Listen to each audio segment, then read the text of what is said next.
जय हिंद साथियों, नमस्कार। कैसे हैं आप लोग? आशा और अपेक्षा करता हूं कि आप लोग स्वस्थ है, मस्त है और तंदुरुस्त है। जी हाँ, मैं हूं आपका साथी दोस्त विकास, स्कूल व्याख्याता राजनीति विज्ञान। आज हम लोग ऐसे मुद्दे, ऐसे टॉपिक्स के ऊपर चर्चा करने जा रहे हैं जो हर एक भर्ती परीक्षा में आता है। चाहे हम बात करें राज्य सरकार की स्तर की भर्तियां या फिर केंद्र सरकार की, हर एक भर्ती परीक्षा में यहां से आपको 1% देखने को मिलता ही मिलता है। हम लोग बात कर रहे हैं साथियों स्थानीय स्वशासन की, जो कि सभी भर्ती परीक्षाओं के लिए अति महत्वपूर्ण है। क्या है? सभी भर्ती परीक्षाओं के लिए अति महत्वपूर्ण टॉपिक है। हम लोग प्यारे साथियों कोशिश करेंगे ट्रिक्स व कॉन्सेप्ट के माध्यम से याद करने की। आप लोग क्या करते हैं कि MTR मेथड, यानी कि मने तो रटना है, इस मेथड के ऊपर आप लोग बल देते हैं। आप लोगों को हर चीज रटनी नहीं है, आप लोगों को कॉन्सेप्ट और ट्रिक्स के माध्यम से आगे बढ़ना है। तो प्यारे साथियों, बिना कोई विलंब किए हम सीधे बात करते हैं मुद्दे की। अब देखिए प्यारे साथियों, हम लोग इसका स्थानीय स्वशासन, लोकल सेल्फ गवर्नमेंट की बात करें तो ऐतिहासिक विकास क्रम, यानी कि लॉर्ड मेयो से लेकर के 2025 तक की बात करेंगे। लॉर्ड मेयो की बात करें तो 1980 से पहले से लेकर 1880 से पहले से लेकर आज तक की हम लोग बात करेंगे। यानी कि लगभग मैं ये कह सकता हूं कि हम लोग 150 सालों का अध्ययन करेंगे स्थानीय स्वशासन का, अति महत्वपूर्ण बातों का इस सेशन में। तो अगर आप लोग सेशन में जुड़ गए तो सेशन के अंतिम समय तक जरूर बने रहे, क्योंकि आपका अगर एक सवाल भी सही होता है तो आप मंजिल के पार पहुंच जाते हैं। मंजिल तो सामने खड़ी है, अपने को केवल और केवल मंजिल तक चल के जाना है। तो प्यारे साथियों, हम बात करते हैं सीधे सबसे पहले हम लोग बात करते हैं लॉर्ड मेयो से। कहां से बात करते हैं? लॉर्ड मेयो से हम बात की शुरुआत करते हैं।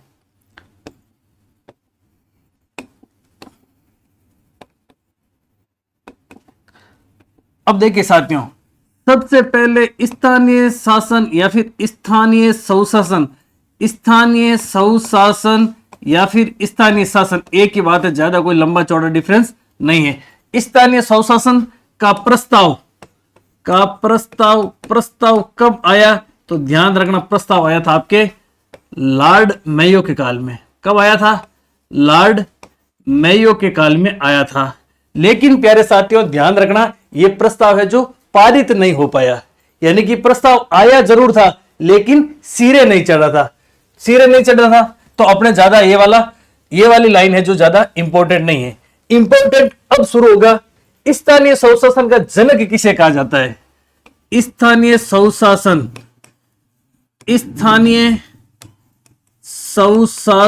और स्थानीय स्वशासन का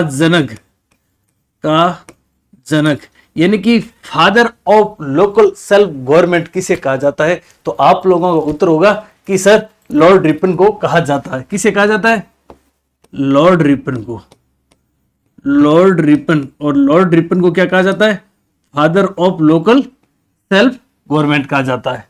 अब देखिए प्यारे साथियों, स्थानीय स्वशासन का जनक तो लॉर्ड रिपन को कहा जाता है, लेकिन एग्जामिनर आप लोगों को थोड़ा सा फ्यूज करने की कोशिश करेगा। एग्जामिनर प्रश्न यह देगा कि लोकतांत्रिक विकेंद्रीकरण का जनक किसे कहा जाता है, और आप लोग लॉर्ड रिपन मत करना। तो ध्यान रखना, लोकतांत्रिक विकेंद्रीकरण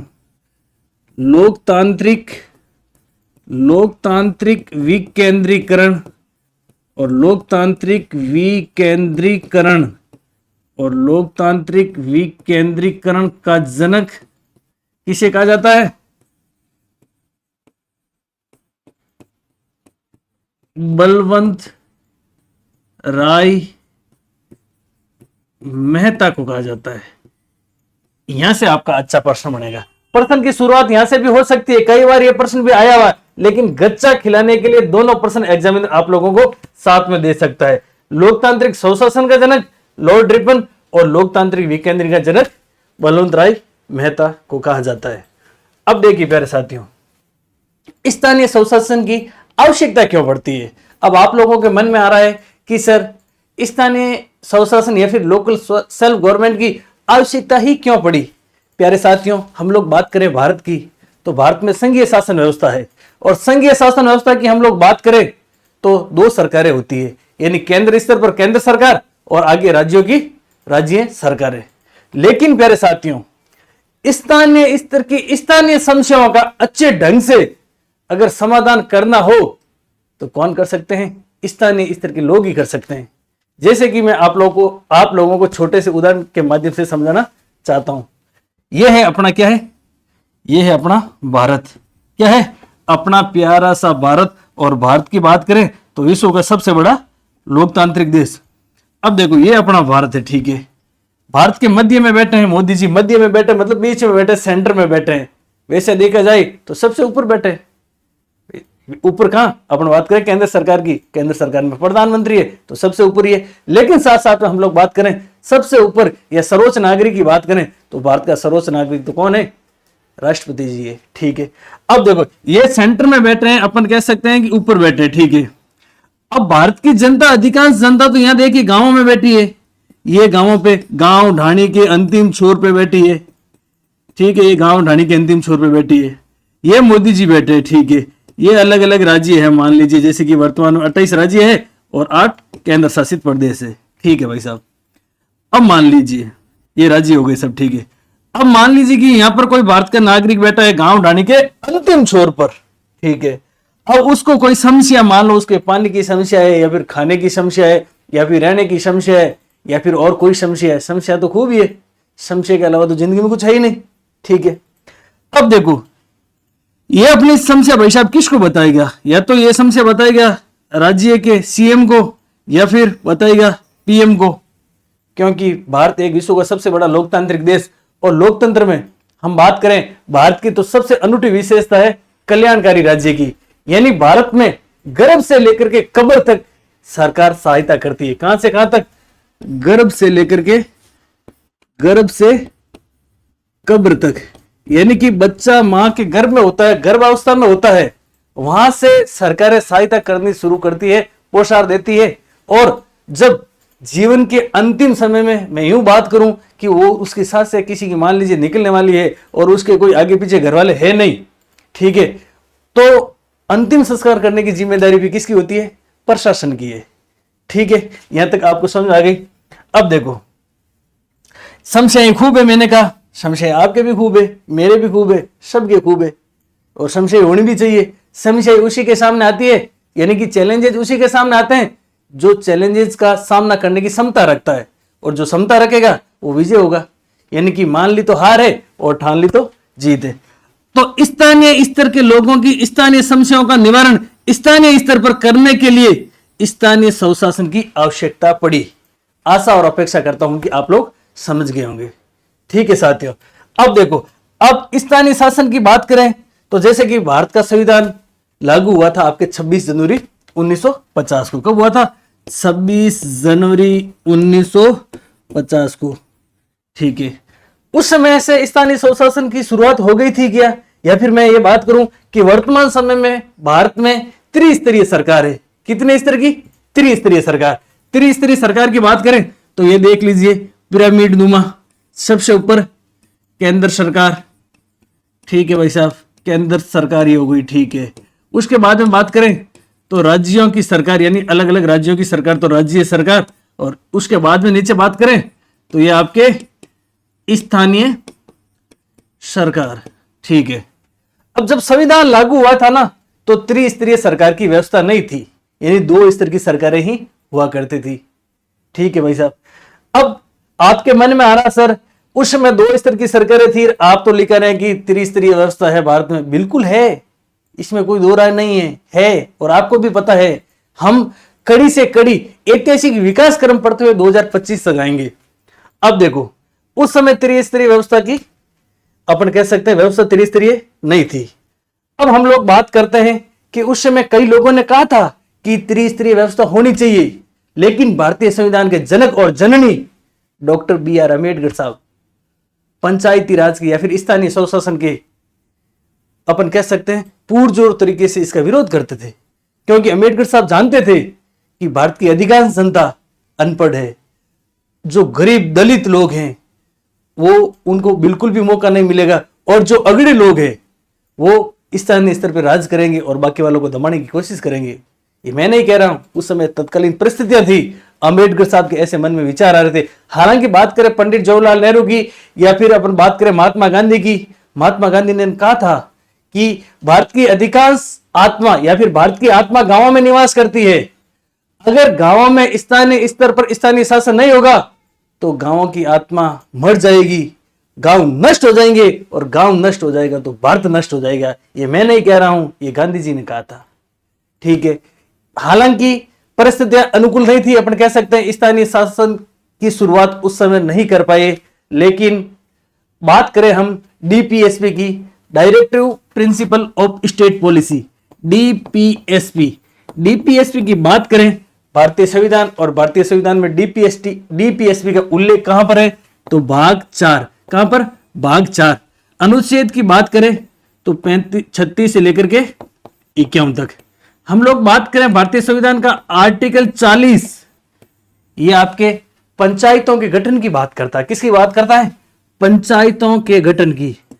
पंचायतों के गठन और पंचायतों के गठन की बात कौन करता है? भारतीय संविधान का आर्टिकल 40 डीपीएसपी के तहत। हालांकि अभी वर्तमान समय में बात करें ना तो कई अनुच्छेद है जिसमें पंचायतों से संबंधित उल्लेखित है, लेकिन मैं बात कर रहा हूं जब देश आजाद हुआ था, संविधान बना था और संविधान लागू हुआ था उस समय की। ठीक है प्यारे साथियों, अब देखना, अब आगे चलते हैं, हम आगे चलते हैं। गांधी जी ने क्या कहा था स्थानीय स्वशासन के बारे में या फिर पंचायतों के बारे में? तो ध्यान रखना प्यारे साथियों, गांधी जी ने कहा था कि भारत की आत्मा गांवों में निवास करती है। भारत की आत्मा गांवों में निवास करती है, अधिकांश आत्मा, भारत की आत्मा गांवों में निवास करती। इतना लिख देता हूं, आगे बोल देता हूं डैश डैश डैश, आप लिख लेना। भारत की अधिकांश आत्मा या फिर भारत की आत्मा, अधिकांश की आत्मा तो पूरी होती है, ये तो है नहीं कि थोड़ी बहुत होती है। भारत की आत्मा गांवों में निवास करती है, तो गांव मजबूत होंगे तो भारत मजबूत होगा, गांव नष्ट हो जाएंगे तो भारत नष्ट हो जाएगा। ये किसने कहा था? गांधी जी ने कहा था। ठीक है, गांधी जी ने एक पुस्तक भी लिखी थी, my picture of free India. My picture, इस पर लिंक गलत हो सकती है, इस पर मत जाना, आप याद रख लेना, आपको वहां गोले पढ़ने हैं, लिखना नहीं है। My picture of free India, इस पुस्तक में गांधी जी ने स्वराज की बात की थी। किसकी बात की थी? स्वराज की बात की थी। अब स्वराज की बात की थी, आपके मन में आ रहा सर गांधी जी ने एक और पुस्तक है उसमें भी स्वराज की बात की थी, बिल्कुल बात की थी, लेकिन वो स्वराज अलग है और ये स्वराज अलग है। नोट लगा करके अपन लिख लेते हैं। क्या लिख लेते हैं? नोट लगा करके अपन लिख लेते हैं। गांधी जी की एक पुस्तक, और पुस्तक जिसका नाम आपके हिंद स्वराज। क्या है? हिंद स्वराज। और इस पुस्तक की बात करें, यह पुस्तक कब लिखी गई? 1909 में लिखी थी। लंदन से दक्षिण अफ्रीका आते हुए एक जहाज, और उस जहाज का नाम है किंडो नॉन कैंसल।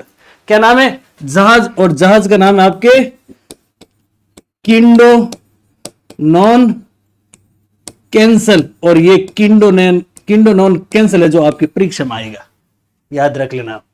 इस पुस्तक में भी गांधी जी ने कहा था कि स्वराज आपकी मुट्ठी में है। क्या कहा था? स्वराज आपकी मुट्ठी में है, आपकी मुट्ठी में। एक बार खोल के देख लो ना, मुट्ठी में है स्वराज, आपकी मुट्ठी में है कि नहीं है? एक बार खोल के देखो, और जिनकी मुट्ठी में स्वराज है वो निश्चित ही मंजिल के पार पहुंचेंगे। यहां पर स्वराज का तात्पर्य है कि अपने ऊपर राज करना। अब आपके सामने एग्जाम है, ठीक है, लेकिन आपका मन कर रहा है कहीं घूमने चला जाऊं या फिर घूमने चली जाऊं, या फिर कहीं किसी से हदाई करने, पंचायती करने बाहर चले जाऊं। पंचायती राज पढ़ रहे हैं और पंचायती के मन में आपके आती है। लेकिन गांधी जी ने कहा था कि इस स्वराज का मतलब यह है कि आपको अपने ऊपर कंट्रोल करना, यानी कि मन एक साधन है। जैसे मैंने मेरे ऊपर कंट्रोल किया है, अगर मैं चाहता तो घूमने चला जाता, छुट्टियां थी, लेकिन मैंने कहा मेरे लिए छात्र हित सर्वोपरि है, मैं आप लोगों को निःशुल्क ज्ञान गंगा बहा रहा हूं, तो मैंने मेरे मन के ऊपर कंट्रोल किया, आप लोगों को परोस रहा हूं ज्ञान। आप ज्ञान ले रहे हैं, अगर सही तरीके से पूर्ण समर्पित होकर के, एकाग्रचित होकर के, तो आप भी अपने मन के ऊपर कंट्रोल कर पा रहे हैं। और नहीं तो मन तो क्या है, भटकता रहता है। जैसे कि किसी ने कहा था कि दिल तो बच्चा है, आप है ना दिमाग से काम किया करो, दिल से मत करो। दिल से करोगे ना तो भटकते रह जाओगे, बाकी दिमाग से करोगे ना तो मंजिल तो सामने खड़ी है, अपने को केवल और केवल मंजिल तक जाना है। ठीक है, वापस अपन आ जाते हैं इस पर। ठीक है, ये स्वराज अलग है और ये स्वराज अलग है। ठीक है, गांधी जी ने कहा था कि भारत की आत्मा गांवों में निवास करती है, अगर गांव नष्ट हो गए तो फिर भारत नष्ट हो जाएगा। और आजादी का असली अर्थ, एक बात और कही थी, आजादी और आजादी का असली अर्थ, आजादी और आजादी का असली अर्थ गांव ढाणी के अंतिम छोर पे बैठे व्यक्ति की आजादी। यह बात भी किसने कही थी? गांधी जी ने कही थी। एक बार आप नोट कर लेना, गांधी जी ने आजादी का असली अर्थ क्या बताया था? भारत की आजादी, असली आजादी तभी है जब गांव ढाणी के अंतिम छोर पे बैठे भारत के नागरिक को आजादी मिलेगी। तो गांधी जी ने कहा वो असली आजादी होगी। ठीक है, हम बात कर लेते हैं नेहरू जी की भी। नेहरू जी ने भी सर कुछ कहा था क्या पंचायती राज के बारे में या फिर स्थानीय स्वशासन के बारे में? बिल्कुल कहा था। नेहरू जी ने यह कहा था कि पंचायतों को अथाह अधिकार दो। हो सकता है वो गलतियां करेंगे, गलतियां करने दो, चाहे 1000 गलतियां करे, लेकिन पंचायतों को अधिकार दो।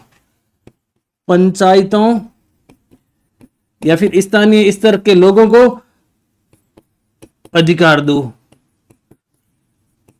और अथाह अधिकार दो, चाहे वह 1000 गलतियां करे। अरे भाई, गलतियां करेंगे तभी तो सीखेंगे। ये तो है नहीं कि गलती करेंगे नहीं, बिना गलती सीख जाएंगे। मनुष्य गलतियों का पुतला है। आप खुद है जो क्या है, गलतियों के पुतले हो कि नहीं हो पुतले? बिल्कुल हो। ठीक है, ये बात कही थी नेहरू जी ने। अब देखो प्यारे साथियों, अंबेडकर साहब ने क्या कहा था? अंबेडकर साहब ने कहा था भाई साहब स्थानीय स्वशासन की आवश्यकता नहीं है। क्यों नहीं है? क्योंकि भारत की अधिकांश जनता क्या है? अनपढ़ है। अधिकांश जनता क्या है? गरीब है। तो अगड़े लोग होंगे, पिछड़े वाले लोगों को, पिछले लोगों को अपने अकॉर्डिंग काम करवाएंगे। तो उन्होंने छोटी मोटी बातें कही थी और अपन कह सकते हैं वो पंचायती राज के समर्थक नहीं थे। ठीक है भाई साहब, ये बात तो हो गई संविधान के समय की। अब देखो एक चीज याद रख लेना, भारतीय संविधान के जनक और जननी अंबेडकर साहब को किसने कहा था? तो ध्यान रख लेना, के राव ने कहा था। अच्छा प्रश्न बनेगा आपके एग्जाम के पॉइंट ऑफ व्यू से। के राव ने भारतीय संविधान के जनक और जननी डॉक्टर अंबेडकर साहब को कहा था, जबकि संविधान सभा में सभापतित्व करने के कारण नेहरू व पटेल को सभापतित्व करने वाले देवता कहा था। किसने कहा था? के राव ने कहा था। समय आगे बढ़ता है और समय आता है प्यारे साथियों 1952 का। कौन सा समय आता है? 1952 का। समय तो आगे बढ़ेगा, आप भले आगे बढ़ो मत बढ़ो, समय तो बढ़ेगा। 1952 में सामुदायिक विकास कार्यक्रम की स्थापना होती है। किसकी? सामुदायिक विकास कार्यक्रम, सामुदायिक विकास कार्यक्रम की स्थापना होती है या फिर अपन कह सकते हैं गठन होता है स्थानीय स्वशासन के लिए। लेकिन सामुदायिक विकास कार्यक्रम या फिर बात करें कम्युनिटी डेवलपमेंट प्रोग्राम, इसे अंग्रेजी में क्या कहा जाता है? Community development programme. इसकी स्थापना होती है। यह स्थानीय, अपन कह सकते हैं स्थानीय स्तर पर लोगों के लिए, उनकी भलाई के लिए, उनके सर्वांगीण विकास के लिए यह कार्यक्रम बनाया गया, ये योजना बनाई गई। लेकिन ये योजना केवल कागजों तक ही सिमटी रही। यानी कि जो योजना का मुख्य उद्देश्य था गांव ढाणी के अंतिम छोर पर बैठे व्यक्ति के पास में उसके हितकारी, उसके लाभ के लिए कार्यक्रम बनाए जाए, लेकिन ये कार्यक्रम वहां तक पहुंचे नहीं थे। ठीक है भाई साहब, समय आगे बढ़ता है। समय आता है आपके 1957 का। समय कहां का आता है? 1957 का। 1957 और 1957 की बात करें तो 1957 और 1957 में जनवरी 1957 को बलवंत राय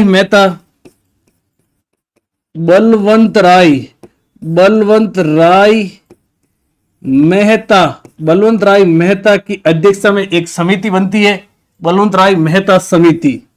वेरी वेरी इंपॉर्टेंट है, आप लोग याद कर लेना। ये आप जनवरी महीना भी याद करना और सन भी याद करना। चाहे आप अपने जन्म तिथि का महीना भूल जाना, लेकिन ये याद रख लेना, ठीक है। बलवंत राय मेहता समिति का गठन क्यों किया गया? बलवंत राय मेहता समिति का गठन स्थानीय शासन को मजबूती प्रदान करने के लिए किया गया था, ठीक है। बलवंत राय मेहता समिति का गठन जनवरी में होता है और इस समिति ने अपनी रिपोर्ट, और रिपोर्ट की बात करें तो रिपोर्ट दी थी प्यारे साथियों, कब दी थी? रिपोर्ट दी थी आपके नवंबर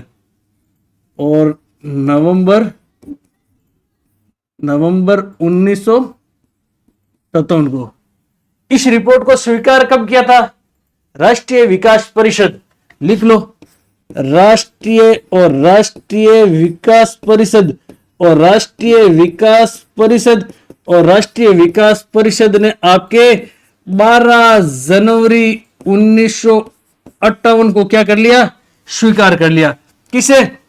इस रिपोर्ट को स्वीकार, ठीक है। आप अपनी जन्म तिथि भूल जाना, लेकिन 12 जनवरी 1958 को याद रख लेना। 12 जनवरी को एक दिवस भी मनाया जाता है, अगर आप लोगों को पता है तो कमेंट करके बताओ कि 12 जनवरी को कौन सा दिवस मनाया जाता है, ठीक है भाई साहब। इन्होंने अपनी रिपोर्ट दे दी और रिपोर्ट में कहा कि जो लोकतंत्र है इसका विकेंद्रीकरण होना चाहिए। इस रिपोर्ट का शीर्षक क्या था? और इस रिपोर्ट की बात करें, इस रिपोर्ट का शीर्षक क्या था? तो लोकतांत्रिक विकेंद्रीकरण था। तांत्रिक वो नहीं जो आप समझ रहे हो, मैं लोकतांत्रिक की बात कर रहा हूं, ठीक है। लोकतांत्रिक विकेंद्रीकरण इस रिपोर्ट का शीर्षक था। थोड़ा समय पहले मैंने आप लोगों को बताया था कि लोकतांत्रिक विकेंद्रीकरण का जनक बलवंत राय मेहता को कहा जाता है, इसी कारण से कहा जाता है। बलवंत राय मेहता की बात करें तो संविधान सभा के सदस्य भी थे और आगे जाकर के गुजरात के सीएम भी बने। हालांकि गुजरात के सीएम बने, पीएम नहीं बढ़ पाए। मोदी जी गुजरात के पहले सीएम भी थे और आज पीएम भी है, ठीक है, वो अलग बात है। अब देखो, इन्होंने कहा कि लोकतांत्रिक विकेंद्रीकरण होना चाहिए और इन्होंने एक बात और कही कि पंचायती राज संस्थाओं की स्थापना होनी चाहिए। पंचायती राज संस्थाओं की क्या होनी चाहिए? स्थापना। पंचायती राज संस्थाओं की स्थापना होनी चाहिए। और पंचायती राज संस्था या फिर बात करें स्थानीय सरकार की तो त्रिस्तरीय सरकार होनी चाहिए। त्रिस्तरीय सरकार होनी चाहिए।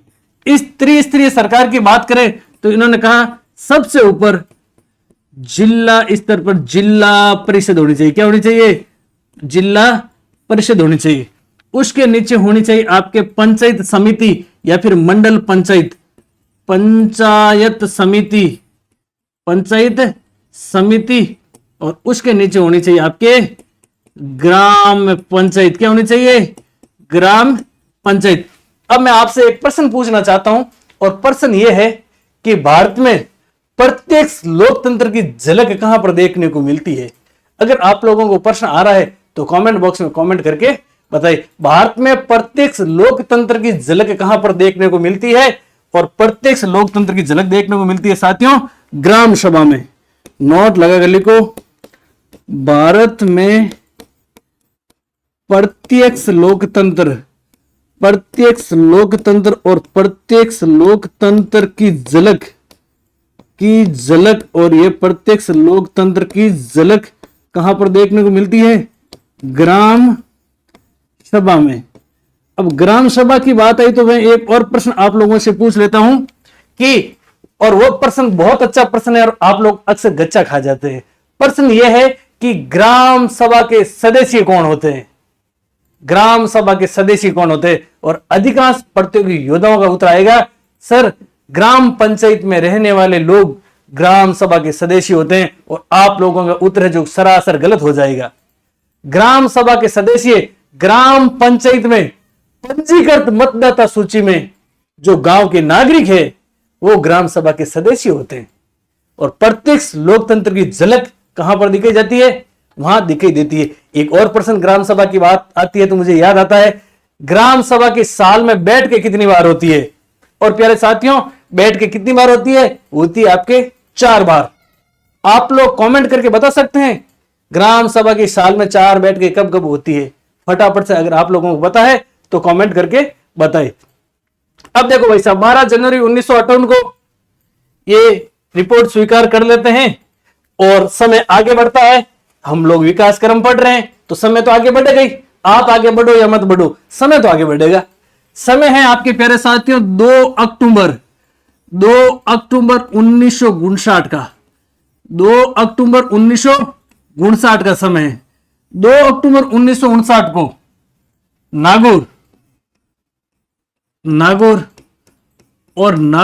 नागौर के एक गांव है जिसका नाम है प्यारे साथियों बगदरी।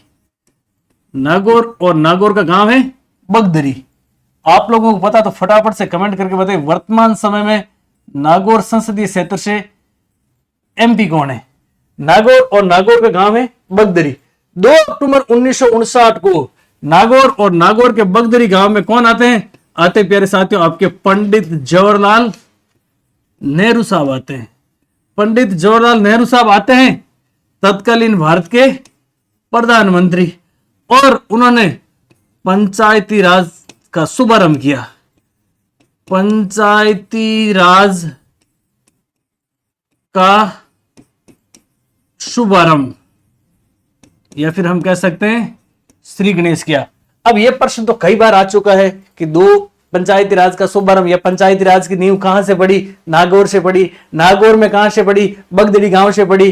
कब पड़ी? 2 अक्टूबर 1959 को पड़ी। क्यों पड़ी? क्योंकि यहां पर आए थे तत्कालीन प्रधानमंत्री पंडित जवाहरलाल नेहरू और यहां से पंचायती राज संस्थाओं की स्थापना की, यानी स्थापना की। ठीक है, अब देखो 2 अक्टूबर 1959 को स्थापना हो जाती है। कहां पर होती है? बगदरी, नागौर, और नागौर है आपके राजस्थान में।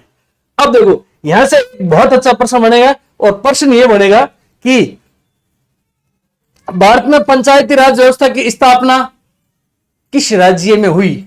लिखिए, भारत में पंचायती राज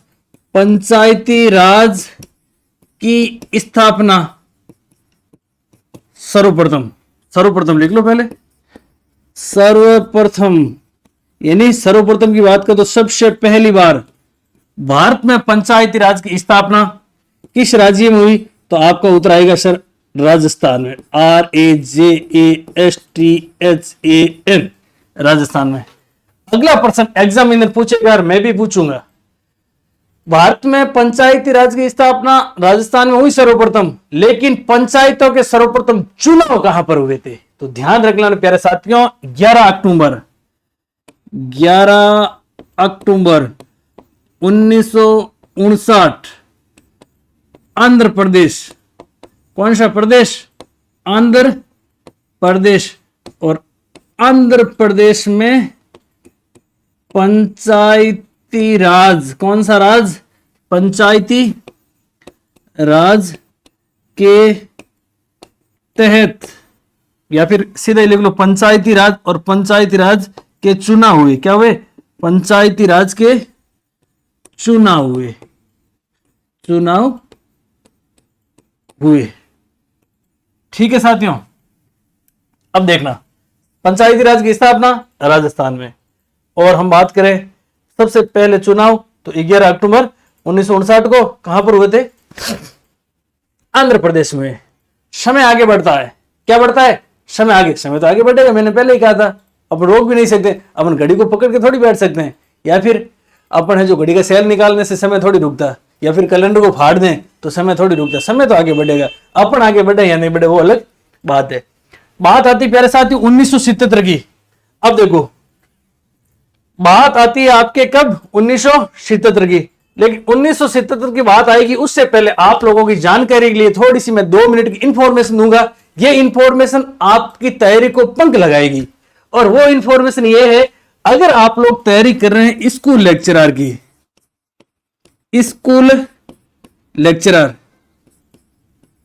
या फिर आप लोग तैयारी कर रहे हैं असिस्टेंट प्रोफेसर, या फिर आप तैयारी कर रहे हैं नेट जेआरएफ की। किसकी तैयारी? नेट जेआरएफ की। और आप तैयारी कर रहे हैं राजनीति विज्ञान विषय से। कौन से विषय से? राजनीति विज्ञान विषय से। राजनीति विज्ञान विषय से अगर आप लोग तैयारी कर रहे हैं तो आप लोगों के लिए बेहद शानदार, बहुत कम समय में विद्यार्थियों में अति लोकप्रिय टेस्ट सीरीज और टेस्ट सीरीज का नाम है ग्रीन पेन वाली टेस्ट सीरीज 2.0। ये हम लोगों के द्वारा, हमारी टीम के द्वारा संचालित की जा रही है। आप लोग अगर सिलेक्शन चाहते हैं, सुनिश्चित कि इसी भर्ती परीक्षा में आपका सिलेक्शन हो जाए, आप किसी भी भर्ती परीक्षा की तैयारी करें, चाहे स्कूल लेक्चरर, चाहे असिस्टेंट प्रोफेसर या फिर नेट जेआरएफ की, तो आप लोग इस टेस्ट सीरीज को लेना मत चूकना। हम लोग बात करें टेस्ट सीरीज की, तो सर ये टेस्ट सीरीज है आपके कैसी, यूनिट वाइज। हम लोगों ने आरपीसी स्कूल वेकेटा भर्ती परीक्षा का जो सिलेबस है, उस सिलेबस को 6 यूनिट में डिवाइड किया है। यानी कि सेकंड पेपर का सिलेबस, और इस सिलेबस में कितने प्रश्न आएंगे, 150 प्रश्न आएंगे। कितने प्रश्न आएंगे सर, 150 प्रश्न आएंगे। 150 प्रश्नों की बात करें तो लगभग 130 प्रश्न आएंगे आपके सब्जेक्ट के, और 20 प्रश्न आएंगे आपके आईसीटी और पेडागोजी के। ठीक है, पहली यूनिट में हम लोगों ने टेस्ट लिया था पाश्चात्य और भारतीय राजनीतिक विचार का। दूसरी यूनिट में पॉलिटिकल थ्योरी यानी कि राजनीतिक सिद्धांत। तीसरी यूनिट की बात करें तो कंपैरेटिव पॉलिटिक्स यानी तुलनात्मक राजनीति। चौथी यूनिट की बात करें तो अंतरराष्ट्रीय राजनीति। और चौथी यूनिट का टेस्ट होगा प्यारे साथियों 7 जून को। कब होगा, 7 जून को होगा। अब देखो, उसके बाद में 5 यूनिट का 10 जून को यानी कि भारतीय राजनीति और शासन व्यवस्था। छठी यूनिट का होगा आपके 13 जून को। यानी कि 6 यूनिट, और 6 यूनिट की बात करें, प्रत्येक यूनिट में है आपके प्यारे साथियों 100 प्रश्न, और इन 100 प्रश्नों का मैं करवा रहा हूं आपको क्या, पूरा का पूरा 360 डिग्री सॉल्यूशन। ठीक है, यानी कि हम कह सकते हैं कि एक बार आपका ताजा क्या हो रहा है, क्रैश कोर्स हो रहा है। ठीक है, अब आप इस टेस्ट सीरीज को ज्वाइन कर सकते हो, और उसके बाद में आपके लिए 1.0 और 2.0 परीक्षा से पहले परीक्षा भी होगी, जिसमें आपके पूरे आरपीसी की तरह, आरपीसी के पैटर्न के अकॉर्डिंग 150% होंगे। अब देखो प्यारे साथियों, आप लोग चाहते हैं तो इस टेस्ट सीरीज को ले सकते हैं। इस टेस्ट सीरीज की बात करें सर, इसकी फीस कितनी है, सर इसकी फीस है आपके 551 रुपए, केवल और केवल कितने, 551 रुपए। ठीक है, एक चीज और बता देता हूं, ये आपके 2.0 है। इससे पहले 1.0 टेस्ट सीरीज हम लोगों ने और आयोजित करवाई थी। वो टेस्ट सीरीज 10 फरवरी से 20 मई के बीच में आयोजित हुई थी। उस टेस्ट सीरीज की बात करें सर, उस टेस्ट सीरीज में कितने पेपर थे, 21 पेपर थे। कितने, 21। अगर मैं बात करूं मेजर टेस्ट कितने थे या फिर माइनर टेस्ट कितने थे, तो ध्यान रखना, माइनर टेस्ट की बात करें तो माइनर टेस्ट थे आपके कितने, 14। मेजर की बात करें तो मेजर टेस्ट थे कितने आपके, 5। 14 और 5 हो गए 19, और 2 थे आपके फुल टेस्ट। कितने, 2 थे आपके फुल टेस्ट। 21 टेस्टों की विथ व्याख्यात्मक सॉल्यूशन पीडीएफ भी आप लोगों को अवेलेबल करवाई हुई है। अगर आप चाहते हैं उसको भी ले सकते हैं। अगर आप इसको 1.0 प्लस 2.0 साथ में खरीदते हैं तो आपके लिए कॉम्बो पैक के तहत केवल और केवल फीस रहेगी प्यारे साथियों 851 रुपए। अब आप लोगों के मन में है सर हम टेस्ट सीरीज तो ले लेते हैं, लेकिन आपको पता है भारतीय मुद्रा का महत्व है, कंटेंट कैसा है, किस प्रकार का है। प्यारे साथियों, आप लोगों की जानकारी लिए बता दूं, मेरे लिए छात्र हित सर्वोपरि है, और मैंने पहली यूनिट का लगभग 70 प्रश्नों का मैंने यूट्यूब के ऊपर ओपन सेशन यानी मैंने करवाया 360 डिग्री एनालिसिस। एक बार आप उसको देख सकते हैं। फिर भी आप संतुष्ट नहीं होते तो 1.0 और 2.0 की अब तक आयोजित टेस्टों में से कोई भी टेस्ट का आप टेस्ट पेपर मांग सकते हैं।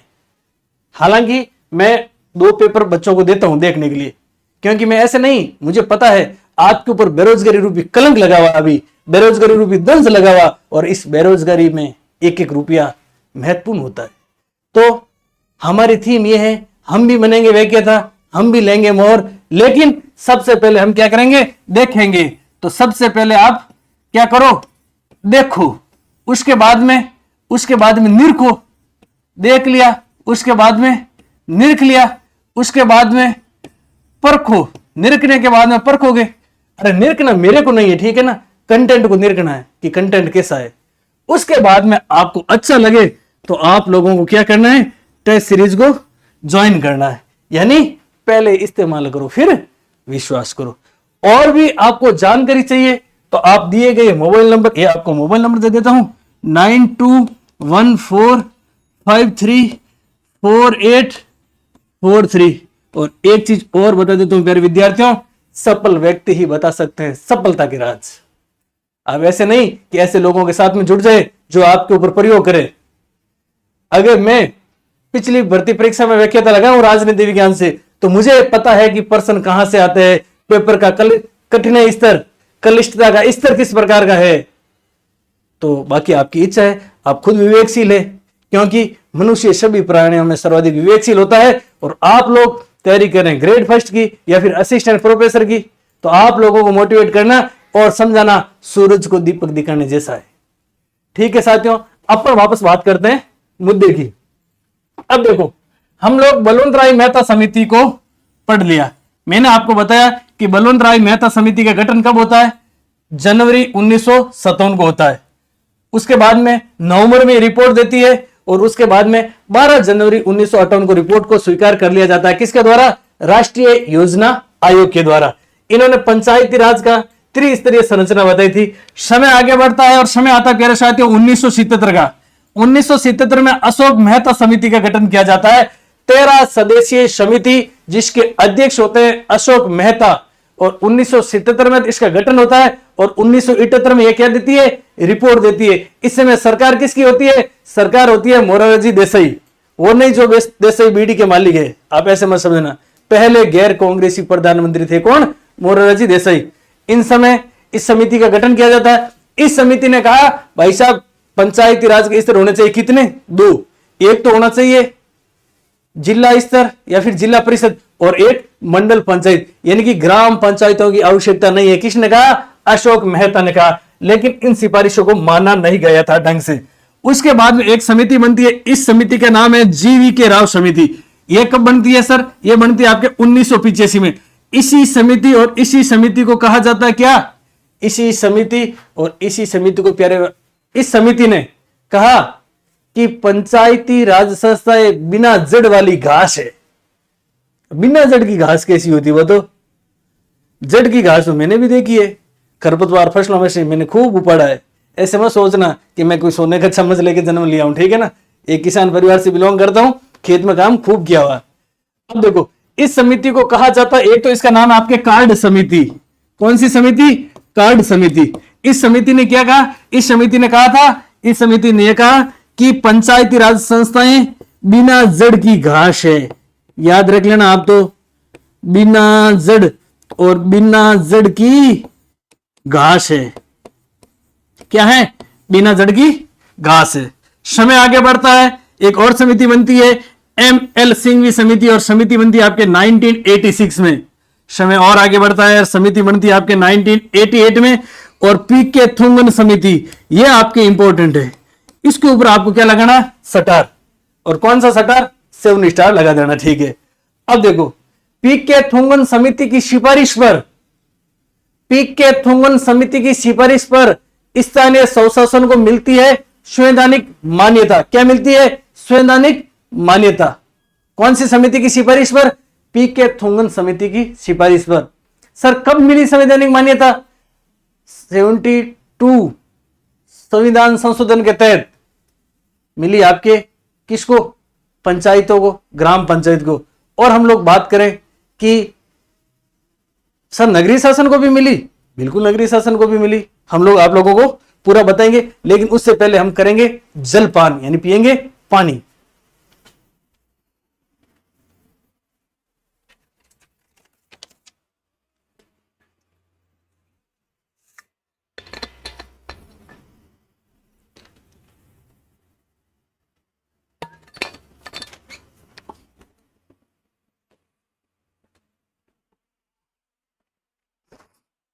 जल है तो जीवन है, जल है तो कल है। पानी बचाओ, बिजली बचाओ, सबको पढ़ो। मैं तो इसी थीम पे काम करता हूं भाई, ठीक है। देखो आप अपनी जिंदगी में ना कुछ थीम लेके चलो। थीम का मतलब है विजन। विजन का मतलब अपन कह सकते हैं लक्ष्य या टारगेट। अगर आप लक्ष्य या फिर टारगेट लेकर नहीं चलेंगे ना, तो लोग आपको टारगेट बना देंगे अपना। ध्यान रखना इस चीज को। अब देखो मैंने आप लोगों को बताया था कि PK थुंगन समिति की सिफारिश पर इनको संवैधानिक मान्यता मिलती है। ठीक है, अब हम बात करते हैं एक बार संवैधानिक मान्यता की। तो ध्यान रखना प्यारे साथियों, 73 कॉन्स्टिट्यूशन अमेंडमेंट, 73 कॉन्स्टिट्यूशन अमेंडमेंट होता है आपके 1992 में। कब होता है? 1992 में होता है।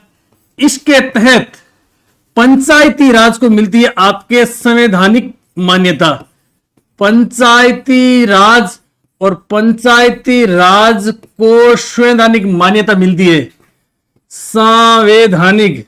संवैधानिक मान्यता मिलती है। संवैधानिक मान्यता। सर संवैधानिक मान्यता मिलने से क्या हो जाता है? संवैधानिक मान्यता मिलने से तो बहुत कुछ होता है। क्या होता है हम लोग आपको अभी बताएंगे। संवैधानिक मान्यता, अब देखना, संवैधानिक मान्यता मिलने से क्या हो गई कि भारतीय संविधान और भारतीय संविधान में एक भाग जोड़ा गया। कौन सा भाग? भाग 9 जोड़ा गया। कौन सा भाग? भाग 9 जोड़ा गया। अनुसूची भी जोड़ी गई। सर कौन सी अनुसूची जोड़ी गई थी? अनुसूची 11वीं जोड़ी गई थी। कौन सी? 11वीं। सर अनुच्छेद भी जोड़े गए थे। बिल्कुल अनुच्छेद भी जोड़े गए थे। सर कितने अनुच्छेद जोड़े गए थे? अभी बताएंगे कितने जोड़े गए थे, कहां से कहां तक जोड़े गए थे। 243 से लेकर के 243 ओ तक कुल 16 अनुच्छेद जोड़े गए थे। कितने अनुच्छेद? 16 अनुच्छेद जोड़े गए थे। अब देखो प्यारे साथियों, पंचायती राज को संवैधानिक मान्यता मिल गई। ठीक है, भाग 9 अनुसूची 11वीं और अनुच्छेद 243 से लेकर के 243 ओ, और पंचायतों को 29 विषय दिए गए थे। ध्यान रख लेना, ये भी 29 विषय पंचायती राज को सौंपे गए। अब एक कॉन्स्टिट्यूशन अमेंडमेंट और होता है, 74 कॉन्स्टिट्यूशन अमेंडमेंट। और इस कॉन्स्टिट्यूशन अमेंडमेंट की बात करें तो यह भी होता है प्यारे साथियों आपके 1992 में ही। इसके तहत नगरीय निकाय और नगरीय निकाय को मिलती है संवैधानिक मान्यता। संवैधानिक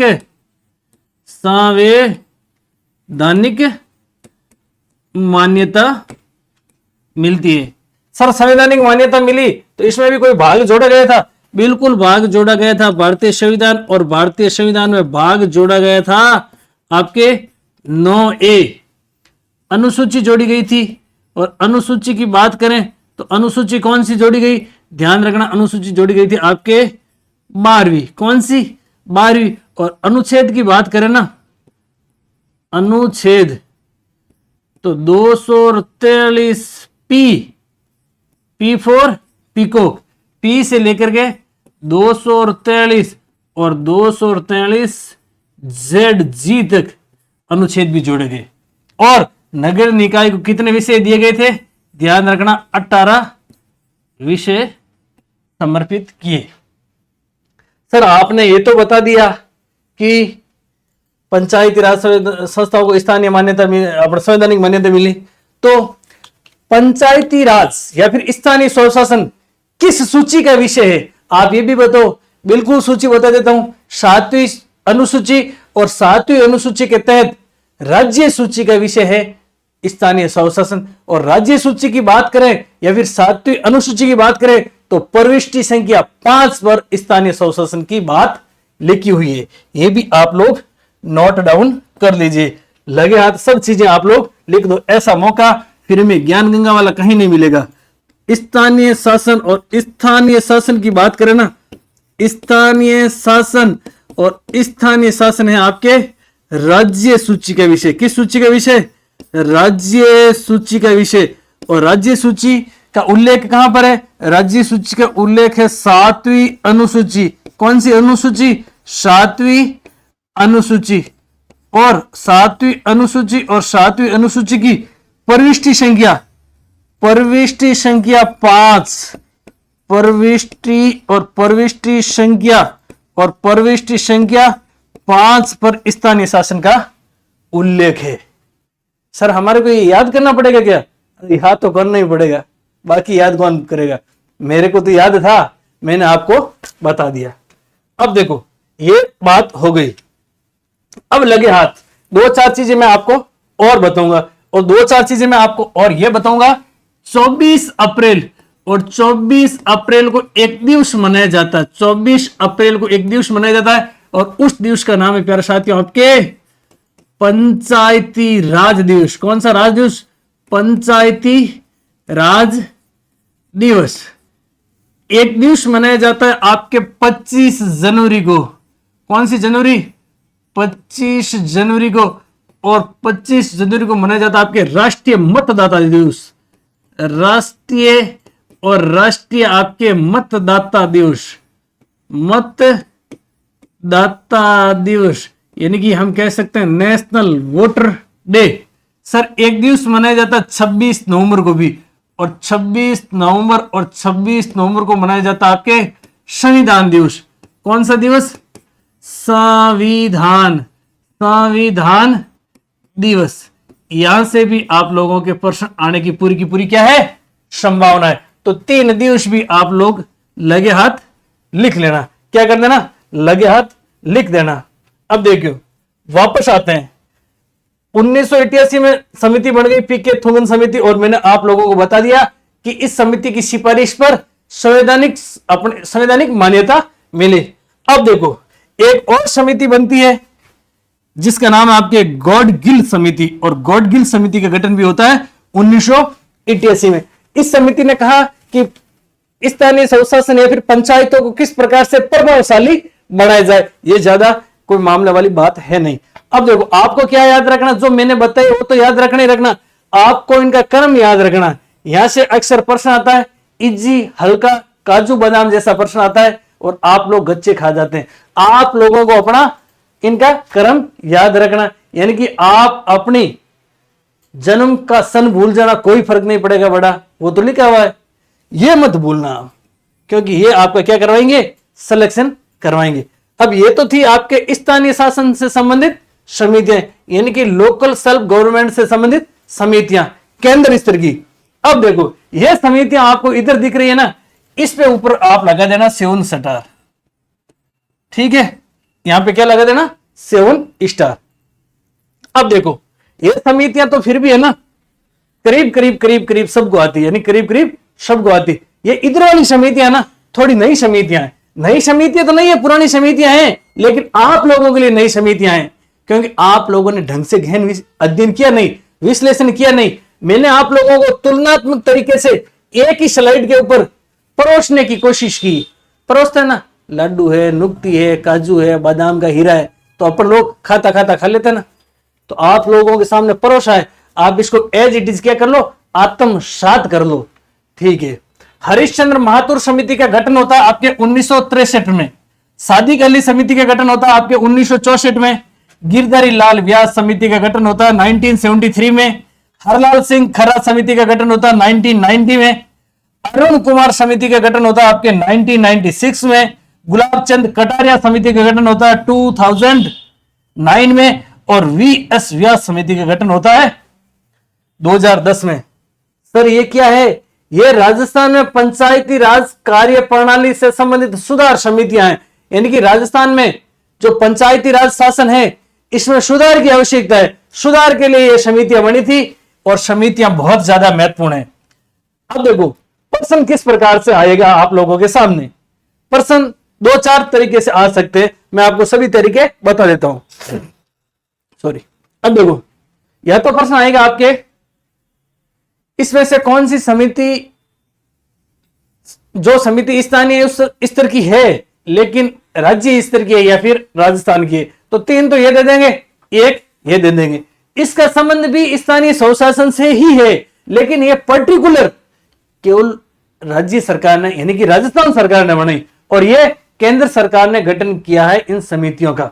ठीक है, दूसरा प्रश्न, इन समितियों के सन है जो आप लोगों को याद रखना, ऊपर नीचे करके आपके प्रश्न आएगा, काल कर्मानुसार जमो, समितियों को काल कर्मानुसार जमो।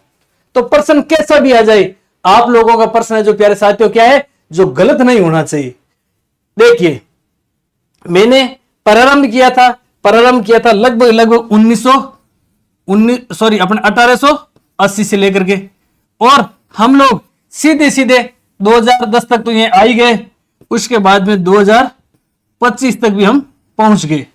अब देखो हमने कितनी लंबी यात्रा की, देखो आप एक बार खुद, 20 साल तो वो हो गए, 100 साल ये हो गए और 25 साल ये हो गए, यानी कि लगभग हमने 145 साल की लंबी यात्रा तय कर ली। एक मनुष्य की जिंदगी नहीं होती है 145 साल, और मैंने लगभग आपको 1 घंटे से कम समय में 145 साल की यात्रा करवाई।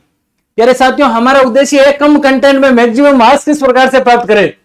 हमारे पास में कंटेंट कम होना चाहिए और नंबर हमारे ज्यादा आने चाहिए। कम इनपुट मैक्सिमम आउटपुट, यानी इधर से आलू डालो उधर से सोना निकालो, वो काम तो मेरे पास नहीं है। लेकिन मैं आपको कम कंटेंट में किस प्रकार से अधिकतम आप मार्क्स ला सके, इस प्रकार का कंटेंट समय समय पर आप लोगों के सामने लाता रहूंगा। तो प्यारे साथियों, अगर आप लोगों को आज का सेशन पसंद आया और आपको वाकई में लगा कि सर हमने स्थानीय स्वशासन या फिर लोकल सेल्फ गवर्नमेंट खूब पढ़ी, लेकिन इतने कम समय में इतने कम कंटेंट में जो हमारे को मजा आया ना, यानी कि मैं ये कह सकता हूं जो आपको डाइजेस्ट मिला ना, अगर आप लोगों को रियल में अच्छा लगे तो आप लोग कमेंट जरूर करें। आपका एक कमेंट हमारी पूरी टीम के लिए नया जोश, नई ताजगी और नए स्फूर्ति का क्या करता है, संचालन करता है, यानी कि नया जोश आता हमारे अंदर। अब देखो एक बार मैं पुनः कह रहा हूं, यहां से आपके एक प्रश्न आएगा ही आएगा। इस स्लाइड से देखो, अच्छे से कान खोल करके ठेठी बाहर निकाल के सुन लो, इस स्लाइड से आपके एक प्रश्न आएगा ही आएगा। कोई भी भर्ती परीक्षा हो, आपके यहां से एक प्रश्न आएगा ही आएगा। हालांकि प्रश्न तो यहां से भी आएंगे, देखिए जैसे मैंने आप लोगों को यह बताया ना, यहां से भी प्रश्न आएंगे, यहां से भी प्रश्न आएंगे, यहां से भी प्रश्न आएंगे, यहां से भी प्रश्न आएंगे। लेकिन सबसे ज्यादा बात करूं मैं इजी वे में, आप इस स्लाइड को जो पैनल के ऊपर आप लोगों को दिख रहा है, इसका स्क्रीनशॉट ले लेना। स्क्रीनशॉट नहीं आवे तो दिए गए टेलीग्राम को ज्वाइन कर लेना। टेलीग्राम पे भी नहीं मिले तो मोबाइल नंबर पर मैसेज कर देना। लेकिन इस स्लाइड को आप पूरा घोट के पी जाना, यानी कि चाट लेना, तब आपके एक सवाल यहां से सही हो ही जाएगा। और प्यारे साथियों, एक बार पुनः कह रहा हूं, अगर आप लोग तैयारी करने असिस्टेंट प्रोफेसर की, आप स्कूल लेक्चरर की, और आप चाहते हैं कि सर कम कंटेंट में ज्यादा नंबर किस प्रकार से आए, तो हम लोगों ने हमारी पूरी टीम ने आपके लिए छोटा सा प्रयास किया है। आपको इस टेस्ट सीरीज 1.0 और 2.0 का एक एक पेपर है जो निःशुल्क भेज दिया जाएगा। आप उसको अच्छे से निरखना, देखना, परखना, फिर आप लोगों को अच्छा लगे तो ज्वाइन करना। तो प्यारे साथियों, आप क्लास को देखा है अगर आप लोगों ने, तो कमेंट जरूर करें कि आपके लिए क्लास हेल्पफुल रही या नहीं रही। इसी के साथ में समय की सीमाएं हैं, मैं आप लोगों से विदा चाहता हूं। जय हिंद, जय भारत, जय संविधान।